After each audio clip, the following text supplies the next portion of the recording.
పేదవాడి పక్షాన నిలబడతాం, ప్రజా గొంతుకై నినదిస్తాం.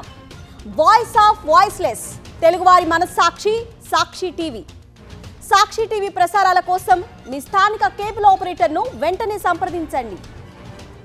ఏలూరు జిల్లాలోని తమ్మిలేరు రిజర్వాయర్కి భారీగా వరద నీరు పోటెత్తింది. దీంతో 7,000 క్యూసెక్కుల వరద నీటిని అధికారులు దిగువకు విడుదల చేశారు. దీంతో ఏలూరు నగరంలోని శనివారంపేట కాజ్వే నీట మునిగింది. రోడ్డుపై నుంచి భారీగా వరద నీరు ప్రవహిస్తుండటంతో రాకపోకలు స్తంభించాయి.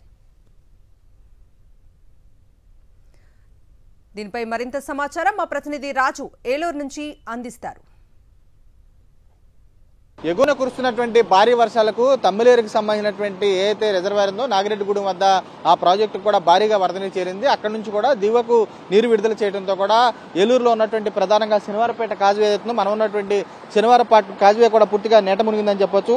నిన్న సాయంత్రం నుంచి కూడా పూర్తి స్థాయిలో వరద ఉధృతి క్రమేపీ పెరుగుతుండటంతో కూడా ఇక్కడ ఉన్నటువంటి కాజ్వేలు కానీ ఈ కానీ పూర్తిగా నీట మునిగాయని చెప్పొచ్చు. చూస్తే కనుక తమ్మిలేరుకు సంబంధించినటువంటి ప్రస్తుత నీటి మట్టం చూసుకునే కనుక 348 అడుగులు ఉండటంతో దిగువకు చూస్తే కనుక పూర్తి స్థాయి నీటి మట్టం ప్రాజెక్టుకి సంబంధించి ఏదైతే రిజర్వాయర్కి సంబంధించి చూసుకునే కనుక 355 అడుగులకు సంబంధించినటువంటి నీటి మట్టం కూడా ఉంది.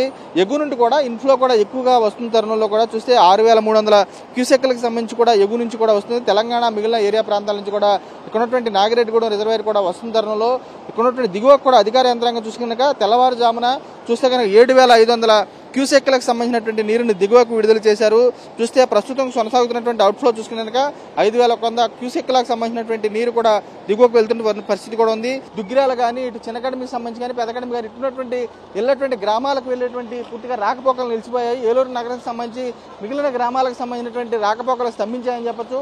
అటువైపు కూడా ఉన్నటువంటి ఏదైతే శనివారపేట కానీ అటువైపు ఉన్నటువంటి చిన్నకడమి దుగ్గిరాల అటు ఏరియాల నుంచి వచ్చేటువంటి వారికి కూడా ఇటువైపు రానివ్వకుండా కాజ్వేలు కూడా ఏర్పాటు చేస్తున్నారు. చూస్తే కాజ్వేకి సంబంధించి వద్ద కూడా బ్యారికేడ్స్ కూడా ఏర్పాటు చేస్తున్నారు. కాజ్వే నుంచి కూడా ప్రజల రాకపోకలు పూర్తిగా స్తంభించాయి. ఇక్కడ ఉన్నటువంటి ప్రజలంతా కూడా పూర్తిగా వరదలకు సంబంధించి అప్రమత్తంగా ఉండాలని చెప్పి అధికారులు స్పష్టం చేస్తున్నారు. ఇప్పటికే ఏలూరుకి సంబంధించినటువంటి మొదటి ప్రమాద హెచ్చరిక ఏదైతే కొనసాగుతుందని చెప్పి తమ్మిలేరుకి ఉన్నటువంటి దిగువ నుంచి కూడా ఏదైతే ఉదయం నుంచి కూడా 7,000 క్యూసెక్ల వరద నీరు కూడా దిగువకు ఏదైతే కొల్లేరుకి సంబంధించినటువంటి కాలువ కూడా వెళ్తుంది. చూస్తే కనుక కాలువల ద్వారా ఇక్కడ ఉన్నటువంటి కొల్లేరుకు చేరుతుంది. పూర్తిగా ప్రజలంతా కూడా వరద పట్ల అప్రమత్తంగా ఉండాలని చెప్పి అధికారులు కూడా తెలియజేస్తున్నారు. కలెక్టర్కి సంబంధించి కానీ ఏలూరుకి సంబంధించినటువంటి నగరపాలక సంస్థ అధికారులు కానీ పూర్తి స్థాయిలో ఈ వరద పట్ల ప్రజలను కూడా అప్రమత్తం చేస్తున్నటువంటి పరిస్థితి కూడా కనబడుతుంది. విజయ శివతో రాజు సాక్షి ఏలూరు నుంచి.